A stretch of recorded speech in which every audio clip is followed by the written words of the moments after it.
দুনিয়ার মানুষ মায়া কইরা কত কিছু ধরে রাখে। আমাকে বাড়িতে বাপের একটা পুরান সাইকেল আছিল, রং উঠে গেছে, চেইন লাফায়, ব্রেক ধরলে শব্দ করে, তবুও বাপ প্রতিদিন মুছামুছি করে, তেল দে ছায়ায় রাখে।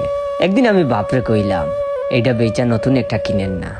বাপ তখন হাইসা আমারে কয়, এই সাইকেল দিয়া তোমাকে ছোটবেলায় স্কুলে লইয়া গেছি, মায়া লাগে রে, ছাড়তে পারি না। দাদির একটা পুরান শাড়ি আছিল, জুড়ায় জুড়ায় ছিদ্র, তবুও দাদি ওই শাড়ি বুকের কাছে দইরা রাখতো। আমি একদিন দাদিরে কইলাম এইটা ফালাও, নতুন কিনা দিমু। দাদি তখন হাইসা আমারে কয়, তোর দাদাই দিছিল আমারে, মায়া লাগে রে, ফালাইতে পারি না। পাড়ার করিম কাকা একটা বাঙ্গা হারমোনিয়াম বাজায়, শব্দ তেমন ঠিকঠাক বাইর হয় না, তবুও প্রতিদিন পরিষ্কার করে কাপড় দিয়া ডাইকা রাখে।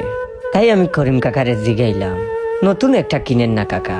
কাকা তখন আমারে কয়, এইটা দিয়ে প্রথম গান শিখছিলাম, মায়া লাগে রে।